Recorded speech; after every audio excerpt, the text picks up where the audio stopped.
For those of you who would like a recording after, we will be posting it to our MSP EMHSD YouTube page this afternoon. I will also be providing a link to the YouTube page in the chat portion as well. So with that, I will hand it over to Captain Kevin Sweeney. Captain. Good morning. Thanks, Lauren, and good morning to everybody on the call. The purpose of today's briefing, again, is to provide an update on the holds that FEMA has placed on multiple grants that are managed and administered by the Michigan State Police Emergency Management Homeland Security Division. We serve as the state administrative agent, or SAA, for those grants. Again, I want to point out this is nothing that is affecting the troopers on the road. These are emergency management type grants. They're used for disaster recovery efforts, mitigation projects, and more, but nothing that is affecting our troopers that are working the road. So a little bit of a background here. In late January, the president had signed an executive order directing the federal government to pause multiple federal grants. The courts had intervened and the pause was lifted. Despite that injunction, FEMA had placed holds on several federal grants, preventing the state from accessing funds for reimbursement of eligible expenses. So currently today on hold are approximately $56 million in reimbursement requests. There's a potential impact of nearly $300 million in federal grant reimbursements. Again, I just want to stress these are for emergency management type grants for the disaster recovery efforts, mitigation projects, et cetera, not for our law enforcement officers out on the road. So these grants are reimbursement grants. There's a process that we follow with these. Grants are awarded, that is the first step. Then subrecipients will complete work and request reimbursement from the state. The state reviews those requests and before formally requesting reimbursement from FEMA. Once FEMA approves, the funds are sent to the state and then distributed to the subrecipients. And it's this step where the hold is been placed. So some funds are further along in the process than others. And the longer the holds continue, the more grant funding will be affected as it makes its way through the process. So there are multiple grants that we're talking about here, and I want to break these down for you a little bit. The disaster grants are currently affected are approximately $52 million in those types of grants. They provide financial assistance to states for response, recovery, and mitigation efforts following disasters. We have the Homeland Security Grant Program, where we currently have affected approximately $1.5 million.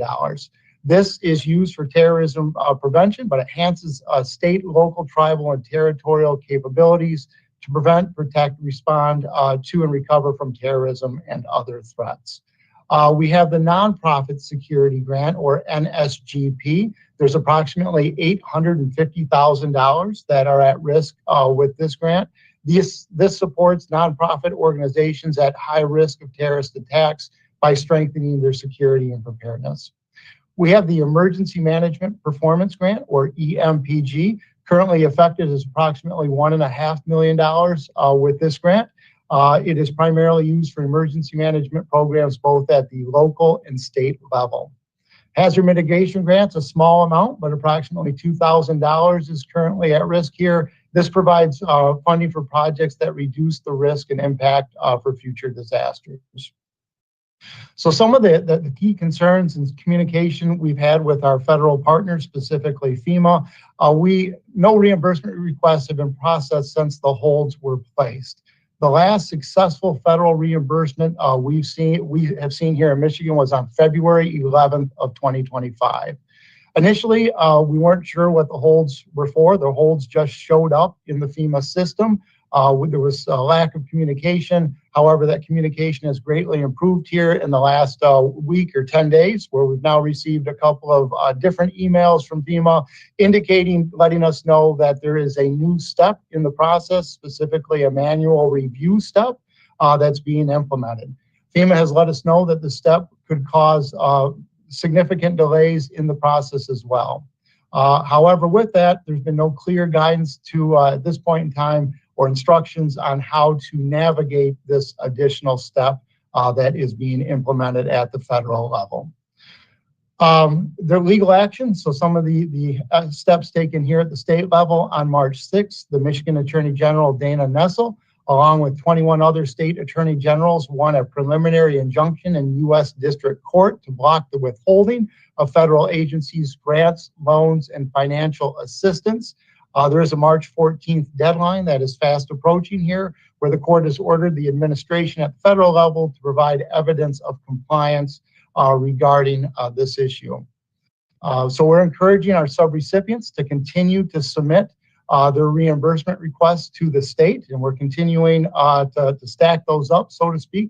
Work continues at this point in time, but it's getting to the point where we have to start looking at if any changes are going to need to be made. These holds on these grants have the potential to disrupt services and payroll for personnel if it continues. We felt it was important to make everyone aware of this issue. And at this point in time, it'll conclude the briefing, and I'll open it up for any questions. Turn it back over to you, Ms. Thompson-Phillips. Thanks, Captain. Again, if you have a question to ask Captain Sweeney, if you could please raise your hand, and I will call on you. And I just ask that you please introduce yourself and remind us which organization you're representing. Alvin Jones. Yes, can you hear me? Yes. Hi, I'm AJ Jones with WCMU. We're the NPR affiliate for Central and Northern Michigan. At the end there, Captain, you said that there would be payroll impacts. Can you expand on that a bit? Who exactly would be affected by an interruption in payroll?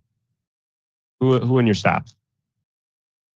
Yes, with the Emergency Management Performance Grant and the Homeland Security Grant, those two grants help pay for payroll both at the state and local level. So here at the state level, we have the majority of our division, the Emergency Management Homeland Security Division, is funded through the EMPG grant. And then the HSGP funds are used at the state level with our Michigan Intelligence Operations Center, some of their staff that work over there. And then at the local level with the EMPG grant, we have individuals, local emergency managers, and some regional planners under the HSGP grant.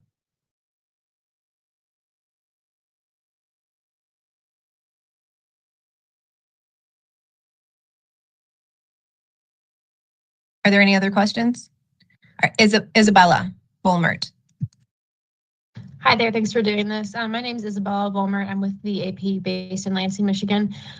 You said, Captain, that there's this other step that FEMA said was being implemented. It was a manual review. Can you expand on what exactly that is and where that came from, and how that is holding up the process there? Yes, absolutely. So the manual review step, we were notified of that here in late February with, again, another email that came out from FEMA here in early March. But basically, they are, and I'm going to even quote here, that FEMA and DHS are conducting additional reviews of allocations before releasing funds for all grants. These actions will ensure that funding is obligated and dispersed in line with the Secretary's direction, so that we can continue to support and prioritize communities and disaster survivors. And again, it mentions a manual review step as well. We're still waiting on some specific information on how we will provide the information that they're going to require from us, how we're actually going to get that to FEMA. Is it going to be entered into a grants management system? Is it going to be an email? Is it a phone call? We're still waiting for that guidance from our federal partners. All right, up next, is it Arpan Lobo? Hi, thank you. Yes, this is Arpan Lobo from the Detroit Free Press. Captain Sweeney, you had mentioned, I believe you said February 11th was the last day that Michigan received a reimbursement. Just for context, how often typically were programs in Michigan receiving reimbursements through these programs? Yeah, that's a great question. Typically, when we would put in a request for reimbursement, we would see anything in 3 to 7 business days from the time we submitted that reimbursement request. FEMA went through and processed, on their side of the house, and the funds were actually put into the state of Michigan's account, would take 3 to 7 business days. The last funds drawn down on the emergency management planning grant, which again, a performance grant, which again is one that funds a lot of personnel costs, both at the state and local level. Our last successful draw on that was January 28th. However, did have a phone call with our FEMA partners this morning, and we're hopeful that we might see some movement on this one very soon. Okay, up next, it looks like Lisa. Lisa Ruse. Yes, Church? thank There you. we go. Okay. I'm Lisa Thank you. Church with MERS News. Thank you so much. Let's assume that Trump ignores the court order and the funding doesn't come. Does the department shut down? How quickly does the money run out? What exactly is going to happen? No, that's a great question. Of course, we're all hopeful that the money is going to start flowing again, but discussions are being had at the state level, and we've encouraged our local partners to do the same, to evaluate their set of circumstances and the projects that they may have in the hopper. But there would have to be some significant change here, at least at the state level, with how we fund emergency management if those funds were to be shut off. But we're hopeful that it won't be. May I ask a follow-up question? Yes. What's the backup plan, though, if it doesn't? You said that you're encouraging them to look at it and to think about it, but is there a backup plan in place? Yeah, I can't speak for our local partners on what they may be doing, but at the state level, we're having those discussions right now to determine what that backup plan is going to be. Thank you. Okay, let's go to David Eggert now.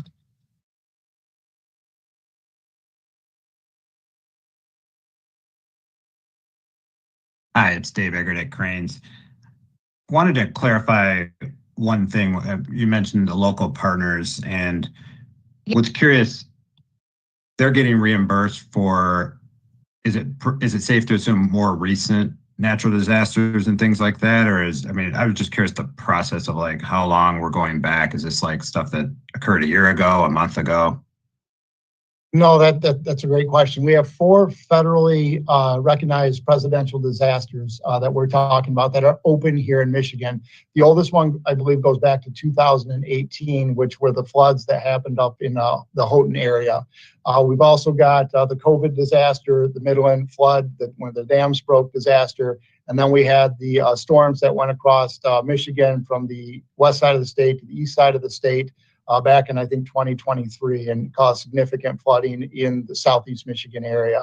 So to answer the question, it goes back to 2018. A lot of projects are still being worked on.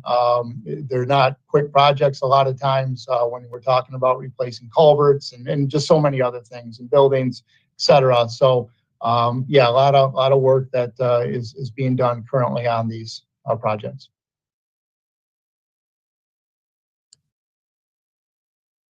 Are there any other questions?